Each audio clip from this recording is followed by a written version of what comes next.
نبی مکرم سے جڑے ہوئے رشتے بہت تھے، ازواج کی وجہ سے ایک نہیں بلکہ بہت سے خاندان نبی سے جڑے ہوئے تھے۔ اصحاب پیغمبر کی وجہ سے بڑے بڑے قبیلے پیغمبر سے وابستہ تھے، اور ہر ایک نبی کو اپنا کہتا تھا اور نبی بھی ہر ایک کو اپنا کہتے تھے، اس لیے کہ نبی کی نبوت اور رسالت کا حصہ ہے کہ وَلَوْ كُنْتَ فَظًّا غَلِيظَ الْقَلْبِ لَانفَضُّوا مِنْ حَوْلِكَ، اے میرے حبیب اگر تمہارا مزاج تند ہوتا، اگر تمہاری طبیعت میں سختی ہوتی، اگر تمہارے مزاج میں تندی ہوتی تو یہ سب لوگ تمہیں چھوڑ کر چلے جاتے۔ تم تو ہر ایک کو اپنا کہتے ہو، تمہاری تو رسالت کا حصہ ہے کہ لوگوں کو اپنے ساتھ بٹھاؤ، لوگوں کو محبت دو، لوگوں کو اپنائیت کا اظہار کرو کہ تم کسی کو اپنے پاس سے اٹھانا نہیں چاہتے۔ پیغمبر کسی کو اپنے پاس سے اٹھاتے نہیں تھے بلکہ ہر ایک کو اپنے قریب اٹھاتے تھے۔ پیغمبر کا اخلاق اتنا عظیم تھا کہ جو اصول اسلام کو توڑ نہ رہا ہو، جو انسانیت کے خلاف کوئی قدم نہ اٹھا رہا ہو، تو حتیٰ غیر مسلم بھی اگر ہوتا تھا تو پیغمبر اسے اپنے برابر میں بٹھا لیتے تھے۔ پیغمبر کی سیرت اتنی عظیم تھی۔ ہاں، وہ جو لوگ اپنے کپڑوں کو سمیٹتے تھے، جو قرآن میں ایک واقعے کی طرف اشارہ بھی ہے کہ نبی کی محفل میں جب کچھ سردار بیٹھے ہوئے تھے، اور ظاہر سردار ہیں تو کپڑے بھی ان کے سرداروں والے تھے، اور پھر جب محفل میں سب کوئی بیٹھتا تھا تو نبی کی محفل میں فقراء بھی آ کے بیٹھے، مساکین بھی آ کے بیٹھے، جن کے کپڑوں پہ گرد لگی ہوئی تھی، جن کے کپڑوں پر پیوند لگے ہوئے تھے، تو قرآن کہتا ہے کہ ان لوگوں نے اپنے کپڑے سمیٹنا شروع کیے۔ یہ منظر کبھی کبھی ہمیں بھی دکھائی دیتا ہے، اور جہاں جو بات وہاں کہی گئی تھی وہ بات یہاں پر بھی اترتی ہوگی، اور یہ منظر کبھی ہمیں بھی دکھائی دیتا ہے۔ ایسا لگتا ہے جیسے اگر یہ برابر میں آ کے بیٹھ گیا تو یا تو ان کا پیسہ وہاں منتقل ہو جائے گا یا وہاں سے غربت ان کے یہاں منتقل ہو جائے گی۔ نہ بھائی، تمہارا پیسہ بیٹھنے سے کسی فقیر کے برابر میں وہاں منتقل۔ ایک سلوات بھیجے محمد والے۔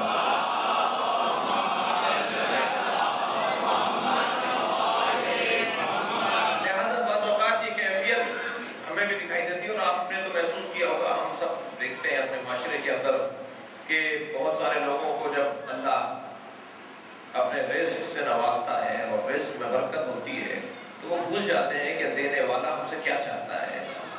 جس نے یہ رزق دیا ہے، جس نے یہ عزت دی ہے، وہ ہم سے چاہتا کیا ہے۔ تو بہت سارے لوگ جو ہے وہ اپنی اس دولت اور اس پیسے کے اظہار کے لیے کچھ ایسے کپڑے پہننا شروع کر دیتے ہیں جن کپڑوں سے ان کی عمرائی ظاہر ہوتی ہے، جن کپڑوں سے ان کی امیری ظاہر ہوتی ہے، اگرچہ شاید وہ کاٹن کا جوڑا، وہ کھدر کا جوڑا، وہ سوتی کپڑا جس پہ چاول کا پانی چڑھا دیا جسے اور اس کے بعد وہ ذرا اکڑا اکڑا سا ہو گیا تو سمجھنے لگے کہ یہ بہت قیمتی کپڑا ہو گیا۔ بھئی یہ قیمتی کپڑا نہیں ہوا، تم جو اندر ہو وہی رہو کہ جو باہر ہو۔ اور بعض اوقات آپ نے دیکھا ہوگا کہ بعض لوگوں کے کپڑوں پہ کلف ہوتا ہے، بعض لوگوں کی گردن میں بھی کلف ہوتا ہے، ٹیڑھی گردن سے بات کر رہے ہوتے ہیں، ہاتھ بھی دو انگلیوں سے ملا رہے ہوتے ہیں۔ تو یہ کیفیت نبی کے زمانے میں بھی رہی، اور یہ کیفیت کیونکہ انسان ہے، انسان مادہ تو بدلتا ہے، مزاج بشر نہیں بدلتا۔ کل کا آدمی جب غرور کا اظہار کرتا تھا تو اس کے پاس طریقے کچھ اور تھے، آج کے انسان کے پاس غرور کے طریقے کچھ اور ہیں۔ کل کا آدمی سرخ اونٹ پر بیٹھ کر کہتا تھا کہ میں امیر آدمی ہوں، آج ممکن ہے کوئی میں گاڑی کسی کا نام لے دوں گا تو اس کمپنی کی مشہوری اور تبلیغ ہو جائے گی۔ اس لیے آپ بھی سوچ لیجئے کہ جو مہنگی ترین سواری پر بیٹھ کر جب کوئی گزرتا ہے تو سمجھتا ہے کہ یہ بڑا آدمی ہے۔ نہیں عزیزان گرامی، شاید کل کی وہ جو الہی سواریاں تھیں اللہ نے بنائی تھی نا، وہ اونٹ گھوڑا اللہ کی بنائی ہوئی تھی۔ اللہ کی جو بنائی ہوئی چیز ہوتی ہے کبھی دھوکہ نہیں دیتی۔ سلوات بھیجے محمد والے۔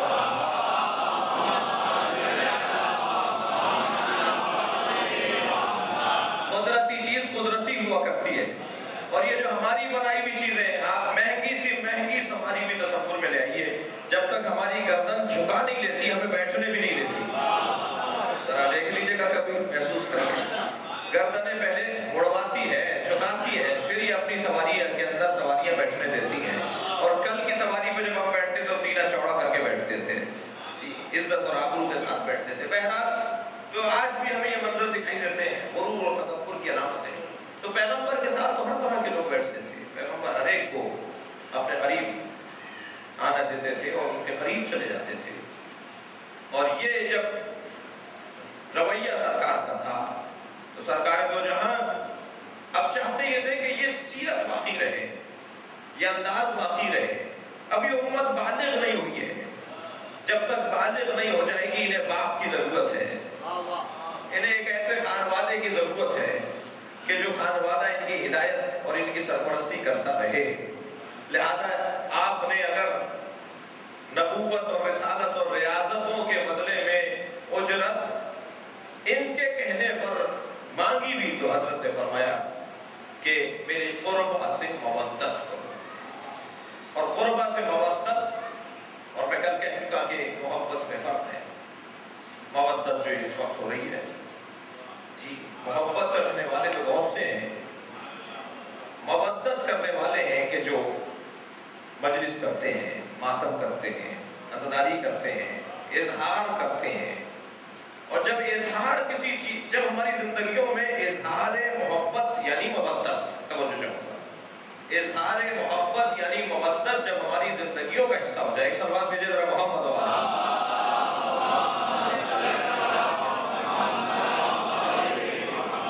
تو پھر ہم اپنے، کیونکہ وہ ایک ہمارے کاموں میں سے ایک کام قرار پائے گا، ہماری زندگی کے معاملات میں سے ایک معاملہ قرار پائے گا، تو ہمارے دوسرے کاموں سے ان کا تصادم نہیں ہوگا پھر۔ لیکن جب میں نے اپنی زندگی کے کاموں میں ہی اسے کام نہیں شمار کیا تو پھر تصادم ہوگا۔ لہذا بعض اوقات خوشی کے دن میں غم کیا جا رہا ہوگا اور غم والے دن خوشی بھی ہو رہی ہوگی، اس لیے کہ ہم محبت کرتے ہیں، مودت نہیں کرتے۔ لیکن جو محبت کے ساتھ مودت کرنے والے لوگ ہیں وہ پہلے یہ دیکھتے ہیں کہ اہل بیت کی خوشی کہاں ہے جہاں ہم اپنی خوشی کریں، اہل بیت کا غم کہاں ہے جہاں ہم اپنا غم منائیں، اور کہیں ایسا نہ ہو جائے کہ اہل بیت کے غم والے دن ہم اپنے کسی بچے کی شادی کر لیں، کیونکہ مودت کا تقاضا یہ ہے کہ ان کی خوشی میں خوش رہنا اور ان کے غم میں غم منانا۔ اس اللہ بھیجے محمد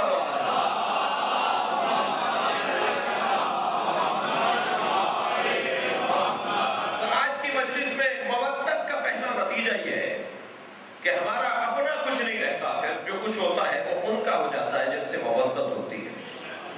ہم اپنی خوشی ان کی خوشی کے ساتھ جوڑتے ہیں، اپنا غم ان کے غم کے ساتھ جوڑتے ہیں، اور اپنا غم بھی اگر کر رہے ہیں تو دیکھیں ان کی کہیں خوشی اس میں شامل نہ ہو رہی ہو، یعنی کوئی ولادت کی تاریخ نہ ہو۔ وہ اور بات ہے کہ بعض تاریخوں کے اندر بعض ایام میں کچھ خوشی کی تاریخیں آ جاتی ہیں جو خود اہل بیت نے بھی اس خوشی کو نظر انداز کیا ہے اور غم کو ترجیح دی ہے، جیسے امام کاظم کی ولادت سفر کی 7 تاریخ۔ یہ تاریخ خوشی کی ہے، مگر چونکہ ایام اعظم میں ہے تو خود ائمہ عصمت و طہارت نے اس ولادت کی تاریخ کو مغلوب رکھا ہے اور غالب رکھا ہے امام حسین کے ایام غم کو۔ تو یہ ایک نتیجہ ہے مودت کا۔ مودت کا ایک اور نتیجہ ہے، اور وہ یہ کہ جتنے بھی اہل مودت ہیں، تو وہ جو چاہوں گا ان سب کی انجمن تشکیل پاتی چلی جاتی ہے۔ پھر ایسا نہیں ہوتا کہ ایک مودت کرنے والے کا رخ کہیں اور ہو، دوسرے مودت کرنے والے کا رخ کہیں اور ہو، ان سب کے رخ ایک طرف ہو جاتے ہیں، ایک سمت میں ہو جاتے ہیں، اس لیے کہ مودت ایک ہی خانوادے سے کی جا رہی ہے۔ عزیزان گرامی، میں کل بھی ایک اشارہ دے کر گیا ہوں، پوری دنیا کے اندر اہل بیت سے مودت کرنے والوں کی جو شان اور عزت ہے وہ ان کی نہیں ہے جو اہل بیت سے محبت کرتے ہیں۔ میں یہ کہہ کر انہیں دعوت دے رہا ہوں کہ جو محبت اہل بیت رکھتے ہیں وہ مودت کے دائرے میں بھی داخل ہو جائیں، محبت سے قدم آگے آ جائے، اظہار محبت کریں جسے مودت کہتے ہیں، اظہار کریں، بولیں، بتائیں کہ ان سے محبت ہم کرتے ہیں تو اس انداز سے کرتے ہیں۔ اور الحمدللہ پوری دنیا کے اندر اہل بیت سے محبت کرنے والوں کی تعداد میں روز بروز اضافہ ہے، جس کا بہترین جلوہ ایام اعزاں ہے۔ آپ دیکھ لیجئے، ایسا لگتا ہے جیسے ساری دنیا حسینی ہے، پوری دنیا کے اندر امام حسین کے عزادار دکھائی دے رہے ہوتے ہیں۔ یہ مودت کا ایک نتیجہ ہے، اور عزیزوں مودت کا ایک نتیجہ یہ ہے کہ پھر ہم ان لوگوں سے متوجہ، ان لوگوں سے ہوشیار اور ان کی طرف توجہ کر لیتے ہیں، توجہ ہو جاتی ہے ان کی طرف جو اہل بیت عصمت و طہارت سے وابستہ نہیں ہے، اور پھر خود بخود دو مدرسے ایجاد ہو جاتے ہیں، ایک مدرسہ اہل بیت کا اور ایک مدرسہ غیر اہل بیت کا۔ مجھے نہیں معلوم کہ وہ کون سا ہے۔ ایک سلوات بھیجے ذرا محمد والا۔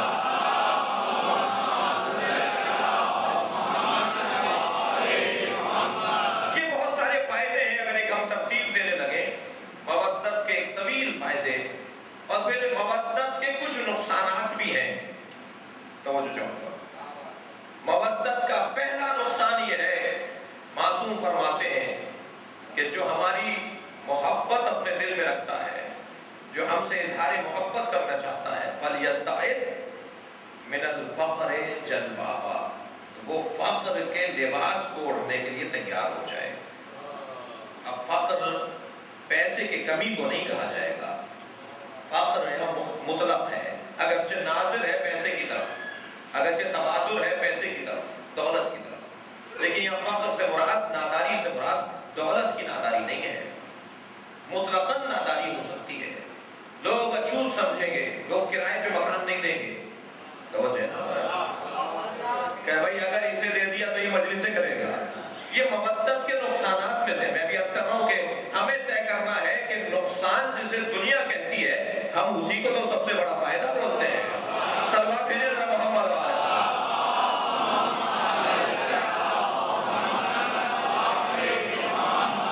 لہذا بہت ساری ناداریاں، بہت ساری الجھنیں، اب ایک قانون بنایا جائے گا سرکاری اداروں کے اندر، جو جاب کے حوالے سے، مختلف ایڈمیشن کے حوالے سے جب فارم فل کروایا جا رہا ہے تو ایک اعتراض جو ہمارا موٹا اعتراض ہے اس وقت حکومت کے اوپر، بہت سارے اعتراضات میں ایک اعتراض یہ ہے کہ سرکاری اداروں کے اندر فارم فل کرواتے وقت ایک کھانا رکھا ہے جو مذہب کا کھانا ہے، سنی ہو یا شیعہ ہو۔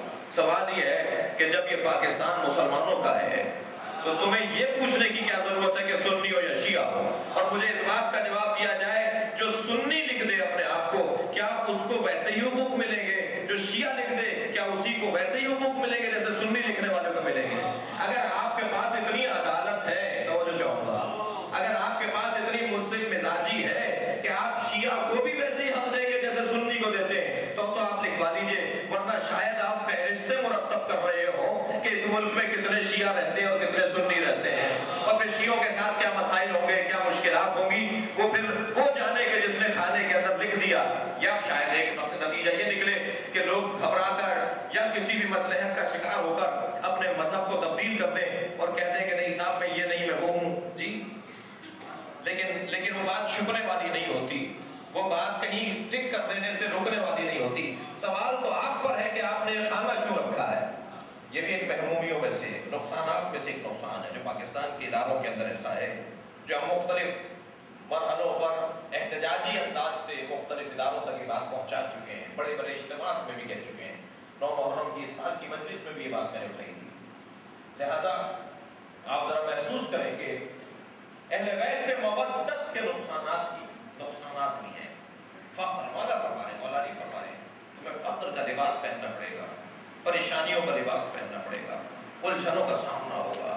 تو یہ یاد رکھو، اب تولنا یہ ہے کہ ہم اہل بیت عصمت و طہارت کی محبت کے اظہار کو سے آنے والے نقصانات کو نقصان سمجھتے ہیں یا فائدہ سمجھتے ہیں۔ تو اب ذرا ایک اصول اپنے بچوں اور جوانوں کو دیتا چلا جاؤں گا۔ ساری دنیا، توجہ چاہوں گا اس منزل پر، ساری دنیا جسے فائدہ کہتی ہے، ہو سکتا ہے کہ اللہ کے نزدیک کو فائدہ نہ ہو۔ ساری دنیا جسے نقصان بولتی ہو سکتا ہے اللہ کے نزدیک کو نقصان نہ ہو۔ تو یہ کیسے طے کیا جائے گا کہ نقصان کا معیار کیا ہے؟ کیا پیسے کا چھن جانا، گھر کا لٹ جانا، گھر کا جل جانا، نوکری کا چھن جانا، بچوں کا مر جانا، شہادتوں کا تسلسل، اسے نقصان کہا جائے گا؟ پہلے طے کیا جائے کہ معیار نفع اور معیار نقصان کیا ہے۔ نفع اور نقصان کا، نفع اور نقصان کا جو ہم ہماری زبان میں نفع بولتے ہیں، جی، نفع اور نقصان کا فائدہ معیار کیا ہے؟ قرآن مجید کا ایک بہت ہی معروف سورہ ہے جو آپ کے پیش نظر ہے، وَالْعَصْرِ إِنَّ الْإِنسَانَ لَفِي خُسْرٍ، قسم ہے زمانے کی انسان خسارے میں۔ اب اللہ بتا رہا ہے کہ نفع اور نقصان کا معیار کیا ہونا چاہیے. بس جب وہ معیار میرے ہاتھ میں آ جائے گا تو میں اہل بیت کے نام پر جب مجھے محرومی کا شکار کیا جائے گا تو میں ایک سجدہ شکر کروں گا کہ میں تو انتظار میں تھا کہ یہ کب ہوگا. اس لیے کہ اس کا تو مجھے پہلے سے پتا تھا. یہ جو آج تک مجھے نقصان نہیں ہوا تھا میں تو انتظار میں تھا کہ اہل بیت نے مجھے اپنا چاہنے والا شمار نہیں کیا. ایک سلوات بھیجے محمد والے.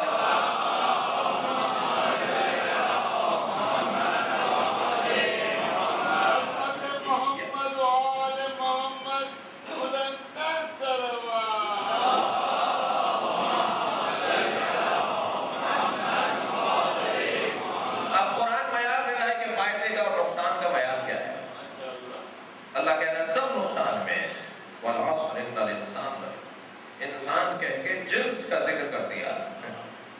یہ بھی تفریق نہیں ہے کہ مسلمان اور غیر مسلمان شیعہ اور غیر سب انسان نقصان میں. اللہ مگر 4 نکاتی منصوبے پہ عمل کرنے والے. الا الذین آمنوا سب سے پہلا نقطہ ہے ایمان رکھنے والے نقصان میں نہیں ہیں. وعملوا الصالحات اور عمل صالح انجام دینے والے نقصان میں نہیں ہے. اچھا ایسا نہیں ہے کہ ایمان رکھ لیا تو بس کافی ہے. نہیں، 4 چیزوں سے 4 ستونوں سے یہ عمارت تیار ہوگی. ایک ستون کھڑا کر لینا کافی نہیں ہے. تو پہلا ستون کیا ہے؟ ایمان. دوسرا ستون ہے عمل صالح. تیسرا ستون ہے حق بولنا. شاید آسان ہو اگر اللہ حق بولنے کی ہمیں ترغیب نہیں دے رہا، حق سننے کا بھی کہہ رہا ہے جو حق بولنے سے زیادہ مشکل ہے. حق بولنا بھی حق سننا بھی. اور چوتھا ستون ہے صبر کا مظاہرہ خود بھی کرنا اور ماحول صبر کو تشکیل دینا. صبر کے ماحول کو تشکیل دینا.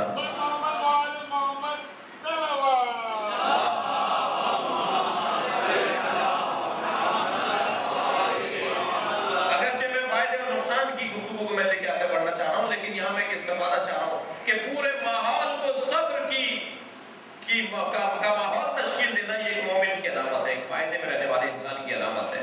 اس وقت کیا ہو رہا ہے ہمارے ساتھ اسے پیش نظر رکھتے ہوئے جہاں میں بردباری کا مظاہرہ کروں وہاں مجھے معاشرے کو بھی بردبار بنانا ہے، ہوشیار بنانا ہے، سمجھدار بنانا ہے. یہ کسی بھی حادثے کے اوپر جلدی فیصلہ کر کے کوئی قدم اٹھانے والا سمجھدار نہیں ہوتا بلکہ اس کی جڑ تک پہنچ کر ایسا قدم اٹھانا کہ پھر آئندہ ایسا کام ہونے نہ پائے، وہ سمجھدار ہوا کرتا ہے.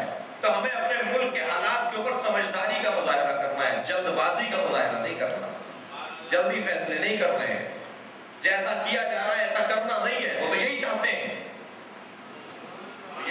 کہ صاحب ایسا ہی ہو جائے جیسا وہ کروانا چاہ رہے ہیں. لہذا صبر کا ماحول تشکیل دینا بھی ایک فائدے میں آنے والے کی علامتوں میں سے ایک علامت ہے. اب یہاں میں نے یہ آیا اور آپ ذرا غور فرمائیں کہ کیا ایمان، عمل صالح، حق اور صبر ان 4 نکاتی منصوبے پر عمل کرنے والا فائدے میں ہے. ذرا دیکھ لیجئے ایسا ہی ہے. معاشرہ تو کہتا ہے ایسا نہیں. تھوڑی دیر رکیے گا میرے ساتھ. معاشرہ کہتا ہے صاحب ایمان تو نقصان میں ہے. ڈاکٹر صاحب سے پوچھا جائے ڈاکٹر صاحب ترقی نہیں کی، پیسہ نہیں بنایا، گاڑی نہیں بدل رہے 4 سال سے، وہی پرانی گاڑی ہو گئی، اتنا کلومیٹر چلا لیا، آپ کے دوستوں نے تو ہر سال بدلتے ہیں. کہنے لگے کیا کریں مولانا، اگر ایمان کے تقاضوں پر عمل نہ کریں تو پھر ایسے ہی رہے گا، عمل کریں تو ایسے ہی رہے گا، اور عمل چھوڑ دیں تو گاڑی ہر سال بدلتے رہیں گے، پیسہ بہت آتا رہے گا، دولت بہت آتی رہے گی. ایک تاجر سے پوچھا، ایک ڈاکٹر سے پوچھا، ایک انجینئر سے پوچھا. عزیزان گرامی، لہذا ہر آدمی دکھائی دیتا ہے کہ جو دین کے اصولوں کا پابند ہے وہ بہت سست رفتاری سے مادی ترقی کرتا ہے، اور جو بہت زیادہ پابند نہ ہو اس کو بہت ترقی مل رہی ہوتی ہے. تو کیا کریں مولانا، دیندار ہیں جی، عمل صالح کرنے والے ہیں، نماز کا وقت ہوتا ہے تو ہم نماز پڑھتے ہیں، زکوٰۃ اور خمس کی ادائیگی بھی کرتے ہیں، نہیں ضمیر گوارا کرتا کہ ہم جو ہے وہ غریبوں اور ناداروں کا خیال نہ رکھیں، لہذا دین ہمیں پابند کر دیتا ہے. تو آج کا معاشرہ تو یہ کہہ رہا ہے کہ جو دیندار ہے وہ نقصان میں ہے، اور اللہ کہہ رہا ہے جو دیندار ہے وہ فائدے میں ہے. تو ہم معاشرے کی بات کو مانیں یا اللہ کی بات کو مانیں؟ تو میں بس یہی کہوں گا عزیزان گرامی، یہ معاشرہ اپنے بارے میں جب فیصلہ کرتا ہے غلط فیصلہ کرتا ہے. فیصلہ تو وہ نسخ کیا ہے۔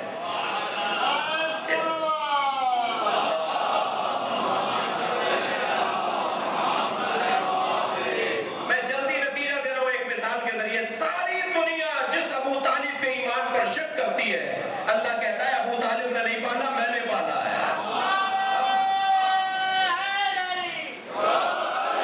اب دنیا کی بات کو مانے یا اللہ کی بات کو مانے؟ اللہ یہ کہہ رہا ہے کہ ابو طالب کا کام میرا کام ہے۔ ایمان کا مرحلہ تو بہت دور کی بات ہے، مقام کی بات ہے۔ ایمان ابو طالب پر وہ گفتگو کریں جنہوں نے کی ہے، میں ان کی بات کر رہا ہوں۔ ایمان ابو طالب پر وہ گفتگو کریں جن کے اپنے ایمان ثابت ہوں۔ حضرت ابو طالب کے ایمان پر گفتگو نہیں ہوگی، حضرت ابو طالب کے مقام پر گفتگو ہوگی۔ اور پروردگار عالم نے صاحب مقام بنایا ہے حضرت ابو طالب علیہ السلام۔ تو اب یہ نقصانات میں سے بھی وہ نقصان اور فائدے کا معیار، اور وہاں نبی مکرم نے فرمایا میری قربہ سے مودت کرو تو تمہارے یہ فائدے کی چیز ہے۔ وَهُوَ خَيْرٌ لَكُمْ وَهُوَ لَكُمْ، یہ جو تم سے ہم نے مانگا ہے یہ تمہارے لیے ہے۔ اس کا فائدہ نبی کو نہیں پہنچے گا، اس کا فائدہ خود تمہاری طرف پلٹ کرائے گا۔ جس طرح عزیزان گرامی ایک پر گلاس کے اندر مزید پانی ڈالنے سے فائدہ اسے پہنچتا ہے جو گلاس کے قریب ہوتا ہے، جو جگہ گلاس کے قریب ہوتی ہے اسے فائدہ پہنچتا ہے، اس تک پانی پہنچتا ہے۔ اہل بیت عصمت و طہارت سے محبت اور مودت کا اظہار خود ہمارے فائدے کی چیز ہے۔ اور پھر اس مودت کے باب میں اور اس تعلق کے باب میں جو اساسی تعلق ہے وہ جناب زہرا سے ہے، اس لیے کہ مرکز ہے وہ تمام تر ان رشتوں کا جو نبی سے جڑے ہوئے ہیں۔ نبی کے نواسے ہیں تو وہ بطول کے ذریعے، نبی کا داماد ہے تو وہ بطول کے ذریعے، وہ جناب زہرا کے ذریعے۔ لہذا پروردگار عالم نے اس انداز سے اس صاحب عظمت بی بی کو عظمت عطا کی ہے۔ نبی مکرم سے خواتین کا تعلق ازواج بھی ہیں، وہ لے پالک بچیاں بھی ہیں جو حضرت خدیجہ کی بہن کی بیٹیاں تھیں، نبی نے انہیں بھی اپنی بیٹی کہا۔ اور پھر یہ تو بہرحال ایک کمال ہے ان لوگوں کے لیے کہ نبی نے انہیں اپنا بولا، اپنی بیٹی کی طرح دیکھا، ان سے شفقت رکھی۔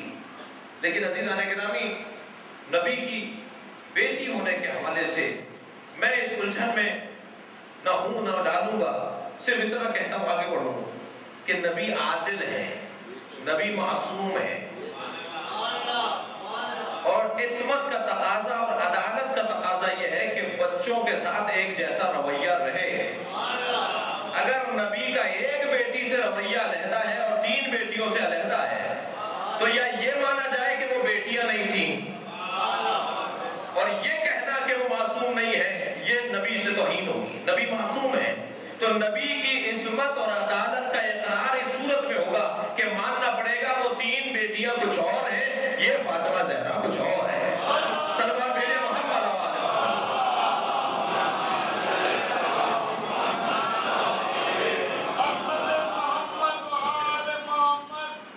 اور بی بی پاک سلام اللہ علیہ بر محمد صلوات۔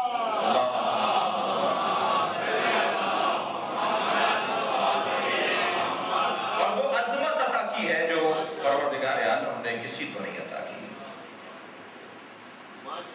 اللہ نے جناب زہرا کو نبی نہیں بنایا، اللہ نے جناب زہرا کو امام نہیں بنایا، اللہ نے جناب زہرا کو رسول نہیں بنایا، یہ سب منصبوں کے نام ہیں۔ اللہ نے جناب زہرا کو کوثر بنایا ہے، یہ جو تمام تر خیر کا منبع کہلاتا ہے، جو ہر خوبی کا مرکز کہلاتا ہے۔ اللہ نے منصب کیوں نہیں دیا جناب زہرا کو؟ پروردگار عالم نے ان منصبوں میں سے کوئی سا منصب حضرت زہرا کو نہیں دیا۔ اس کا سبب کیا ہے؟ اس کا سبب یہ ہے کہ منصب اختلافی ہوتا ہے لیکن عظمت اختلافی نہیں ہوتی۔ یہ پروردگار عالم کو معاشرے کا مزاج تو اللہ ہی خالق ہے نا، اس معاشرے کا یعنی انسانوں کا اللہ ہی خالق ہے نا۔ اللہ جانتا ہے کہ یہ منصبوں سے اختلاف کر جاتے ہیں، لہٰذا آپ دیکھیے کتنی بڑی تعداد ہے جو نبی کو نبی نہیں مانتی تھی اس زمانے میں بھی اور آج بھی۔ منصب ہے نبوت۔ مولا علی کو کتنی بڑی تعداد ہے، اس وقت بھی امام نہیں مانتی تھی، آج بھی نہیں مانتی، منصب ہے نا۔ رسول کو سب رسول نہیں مانتے، لیکن جو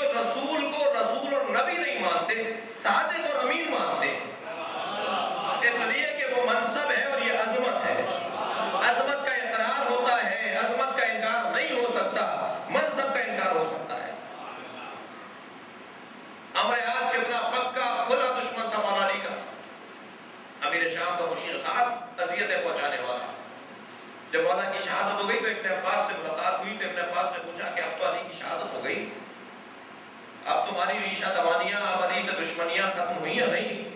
کہنے لگا کہ تمہیں کیا معلوم کہ علی کو میں کیسا جانتا تھا؟ ابن عباس نے کہا کیا جانتے تھے؟ گیا اپنے گھر میں اور اپنے صندوق سے ایک بڑا پرچہ نکال کے لایا جس پہ 10 شعر قصیدہ تھا پورا مولا کی شان میں۔ کہنے لگا جب میں علی کو اذیت پہنچاتا تھا اور علی اپنی انسانیت کا ثبوت دیتے تھے، جب میں علی کو تنگ کرتا تھا اور علی اپنے بڑے پن کا ثبوت دیتے تھے، تو میں گھر پلٹنے کے بعد علی کی شان میں قصیدہ کہتا تھا، یعنی دشمن کا اقرار۔ محمد و آل محمد بلندر صلوات۔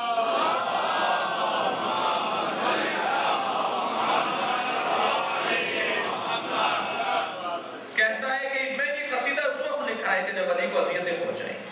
اس کا مطلب یہ ہوا کہ منصب کا انکار تھا، عظمت کا انکار نہیں تھا۔ منصب کا انکار ہو جاتا ہے، عظمت کا اقرار رہتا ہے۔ پروردگار عالم نے جناب سیدہ کو منصب نہیں دیا، بیوی کو عظمت عطا کی ہے، اور عظمت ہمیشہ فیصلہ کن منصب کو کہا جاتا ہے۔ عظمت خود ایک منصب ہے، ایسا منصب جو عزیزان گرامی کسی مخصوص جگہ پر رکھی ہوئی کرسی کا محتاج نہیں ہوتا، جہاں چلا جاتا ہے کرسی بن جاتی ہے، جہاں پہنچ جاتا ہے اس کے ساتھ عظمت چلتی ہے۔ جناب سیدہ کو پروردگار عالم نے منصب نہیں دیے، عظمتیں دی ہیں۔ اس کی وجہ یہ ہے کہ عظمت فیصلہ کن چیز کو کہا جاتا ہے، کیفیت کو کہا جاتا ہے۔ بس جملہ محسوس کریں گے، جناب سیدہ کی عظمت ہی تو ہے کہ کبھی منصب نبوت کے بچانے کے لیے مباہلے میں جاتی ہے اور کبھی منصب امامت کو بچانے کے لیے دربار میں جاتی ہے۔ سلوات بھیجیں گے محمد و آل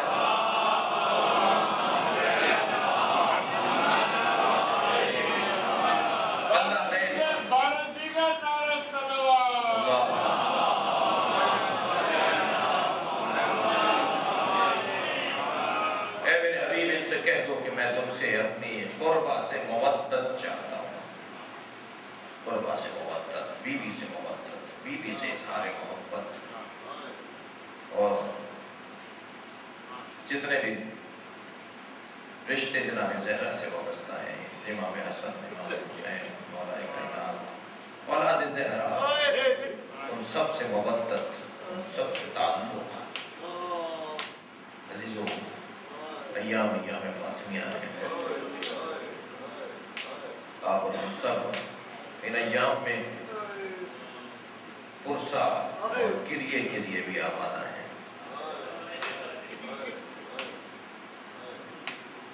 جناب زہرا کے ساتھ کیا ہوا؟ امام سجاد نے ایک جگہ ارشاد فرمایا کہ اگر اللہ کے پیغمبر نے ہماری عظمت کو بیان نہ کیا ہوتا تو اس سے زیادہ ظلم نہیں ہو سکتا تھا۔ اگر بیان نہ کرنے پہ ظلم ہوتا تو اس سے زیادہ نہیں ہوتا، یہ تو بیان کیا ہے، اس سے زیادہ ظلم ہو نہیں سکتا۔ جناب زہرا فرماتی ہے بابا آپ کی امت کو کیا ہو گیا؟ دروازے کے پیچھے سے فریاد کر رہی ہے بیوی، لوگ منہ موڑ موڑ کے رو رہے تھے۔ ایک تعداد چلی گئی لیکن ایک تعداد نے دروازے کو آگ لگا دی۔ جناب زہرا کے مسائل سننے کے لیے آمادہ ہے نا؟ یہ وہ بیوی مظلومہ ہے جس پر سب اماموں نے گریہ کیا، ہر امام معصوم نے جناب زہرا پہ گریہ کیا۔ امام محمد تقی 2 سال کا سن ہے، امام رضا کی خدمت میں آپ کا ایک غلام امام محمد تقی کو گود میں لے کر آئے اور امام کے سامنے حضرت کو بٹھا دیا۔ زکریا ابن آدم امام رضا کے شاگرد ہیں، صحابی ہیں، وہ نقل کرتے ہیں کہ میں نے دیکھا کہ امام کا 2 سال کا بچہ اپنے دونوں ہاتھوں کو زمین پہ مار رہے ہیں اور رو رہے ہیں، زمین پر ہاتھ مار مار کے گریہ کر رہے ہیں۔ میں نے پوچھا فرزند امام کی اس کیفیت کو دیکھ